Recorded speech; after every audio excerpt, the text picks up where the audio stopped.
अस्सलाम वालेकुम और टेस्ट ऑफ फ्यूजन देखने का बहुत बहुत शुक्रिया। उम्मीद है कि आपको हमारे कल का इफ्तार मेन्यू पसंद आया।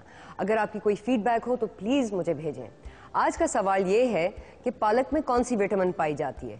जी हाँ, मैं रिपीट कर देती हूँ, पालक में कौन सी विटामिन पाई जाती है। इसका जवाब बजरिए SMS भेजें और एक खूबसूरत गिफ्ट हैम्पर जीतें। अब जी आज का मेन्यू। सबसे पहले हम शुरू करेंगे एक दही बोटी के साथ। इसमें हम केनन्स की बोटी कट इस्तेमाल करेंगे, उसका एक दही मिक्सचर बनाएंगे और उसको ओवन में डालेंगे।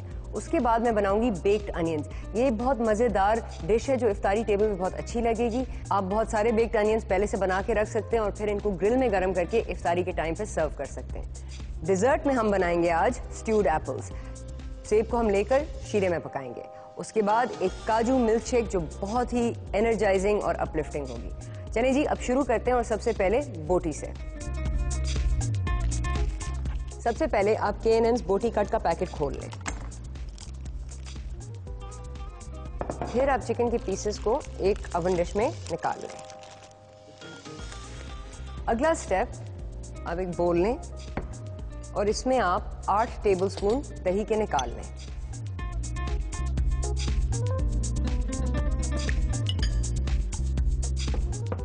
फिर आप दही में 2 पीस लहसुन बारीक चॉप करके मिक्स करेंगे।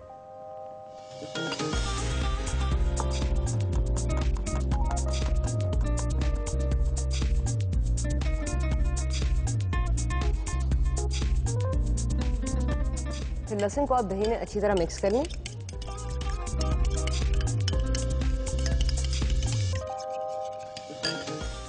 और इसमें आधा नींबू का जूस निचोड़ दें।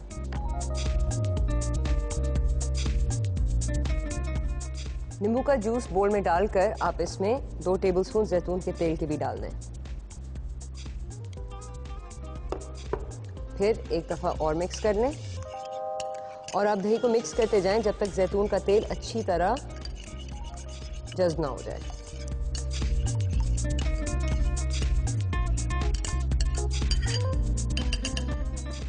एक दफा तेल मिक्स हो गया, उसके बाद आप दही में 1 टीस्पून नमक का डालें, 1 टीस्पून कुटी हुई लाल मिर्च और 1 टीस्पून जीरा। फिर आप इन चीजों को अच्छी तरह फिर से मिक्स करें।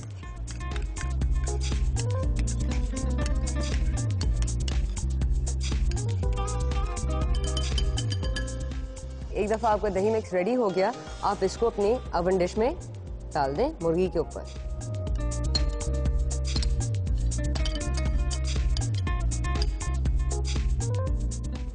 फिर आप मुर्गी को अच्छी तरह इसमें लपेट लें।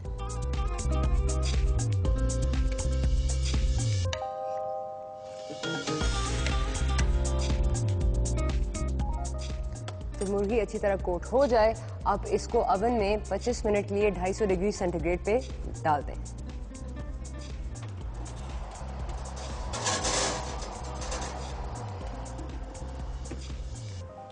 अब जब मुर्गी रेडी हो जाएगी, हम थोड़ा सा हरा धनिया चॉप करके इसके ऊपर स्प्रिंकल करेंगे और थोड़ी सी हरी मिर्च। अब जी टाइम आया बेक्ड अनियंस बनाने का।